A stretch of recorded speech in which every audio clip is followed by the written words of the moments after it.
just a quick sit rep of the U.S. and Israeli military operations the past 24 hours. As you know, we had the ninth straight night of dropping red, white, and blue ship bombs of freedom all over regime remnants' face vagina. And some of the primary target sets that we focused on was regime remnant military command centers, air defense positions, integrated radar networks, coastal surveillance sites and nodes, maritime capabilities, docks, and all that vast attack stuff.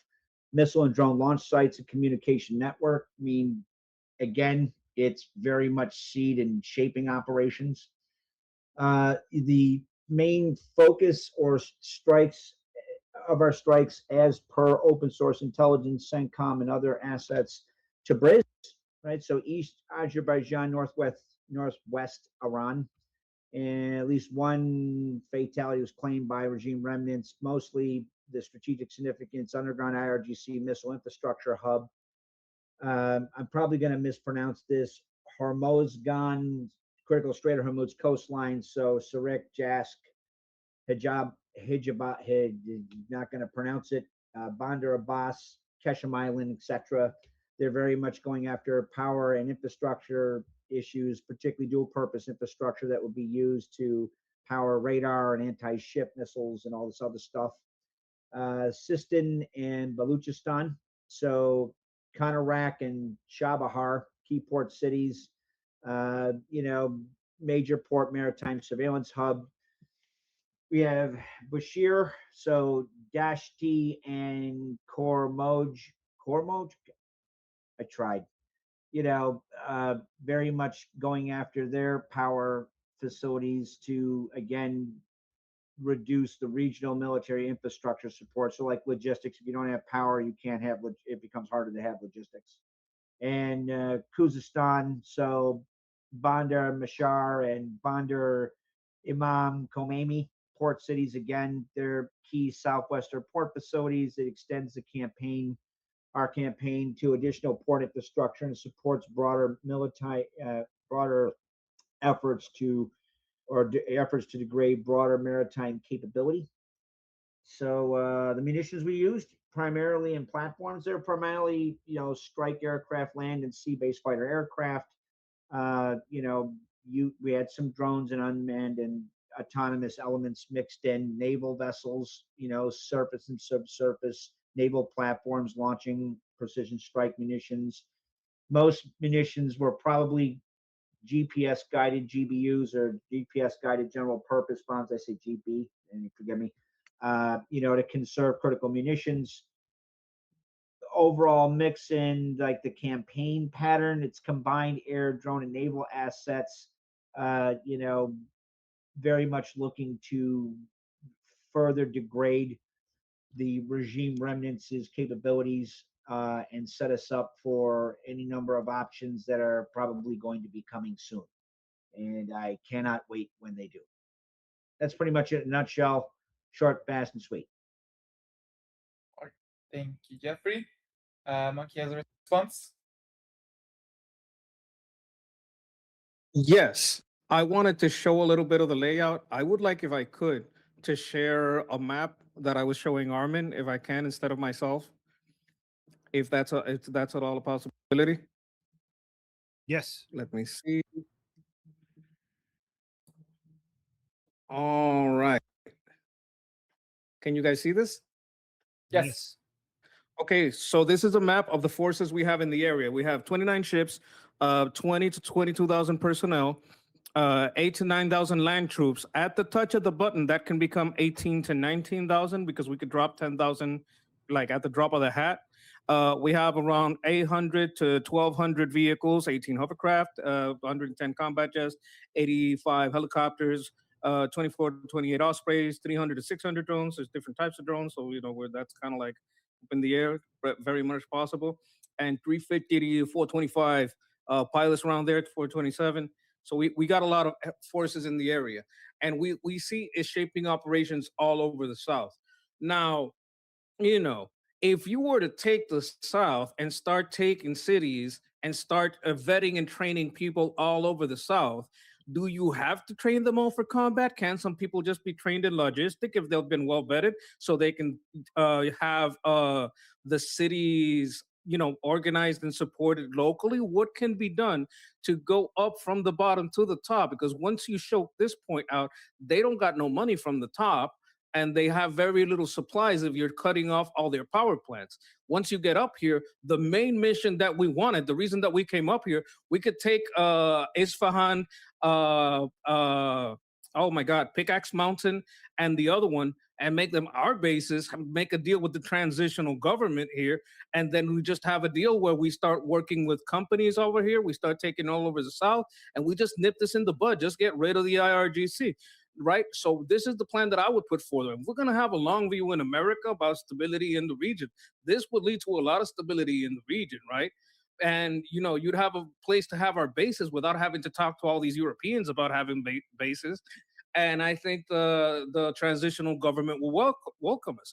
We already took that money that was supposed to be for hay, and I told everybody. Everybody was really angry with me. Oh my God, we can't make a deal. You Americans, blah blah blah. And some people were saying, hey, look, there's a possibility that they could just take this this corn and hay and sell it. I'm like, look, we're gonna take that money, we're gonna keep it. They can't help but attack the boats. So we're going to keep the money and we're going to keep the head. Don't worry about it. So now that we have already escrow accounts set up, that's already set up. We're already holding some of their money. I mean, what is it going to take to get like a transitional government in place so we can start this kind of plan where the transitional government starts to take over around here? I would throw that back to Jeff. And do you like my map? It's a pretty map, right? It is a pretty map. It is a pretty map. Yes, thank you. Yeah, I mean that would be really good if Oh. they would have to follow though a massive air campaign. Wait, Monkey, can you stop sharing? And then we could pin. Okay, there we go. Oh, sorry. So, yeah, it's a sexy map and it's very helpful. Thank you. And I love the lion and sun. It would have to follow a massive air campaign that would, be focused on eliminating the regime remnants' residual capabilities so that whatever you're doing in the South isn't constantly harassed by like ballistic missile and drone strikes. I mean, bare minimum. So 5x5 expanded would have to happen. Then you could start doing probably things like that because the regime remnants is no more.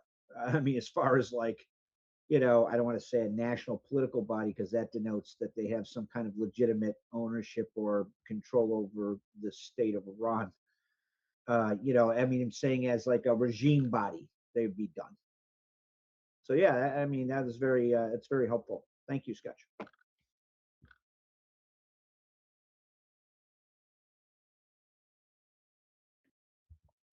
Highly relevant comment. The U.S. military has just announced that they have launched a new wave of strikes on Iran.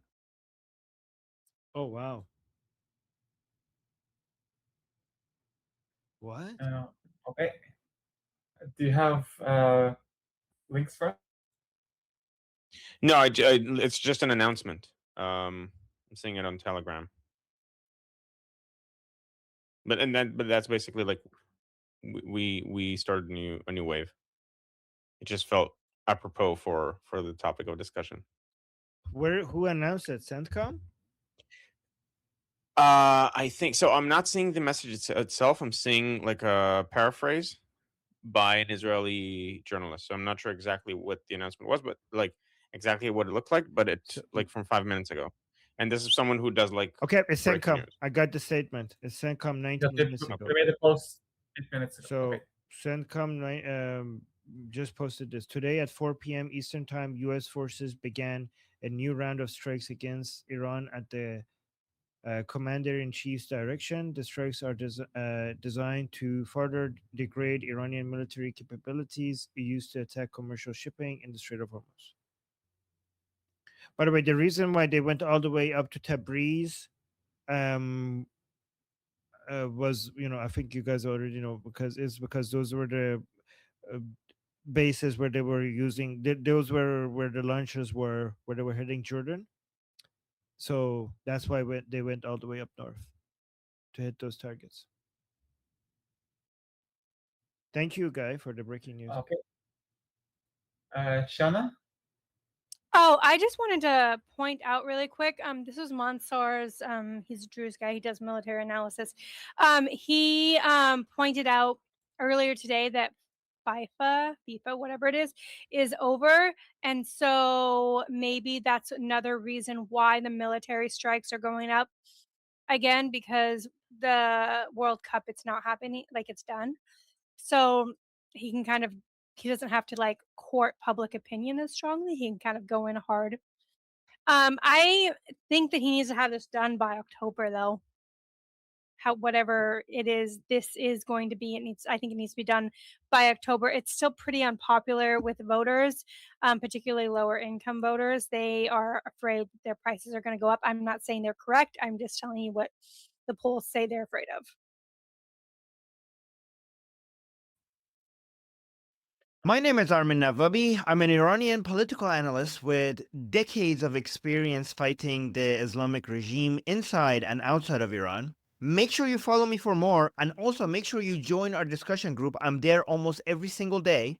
Come talk to me there and the rest of the people there in our group calls. It's a great place to meet and talk to people who like talking about politics. The link is in the description and or in the bio. You could also get there by scanning the QR code on the screen. See you there.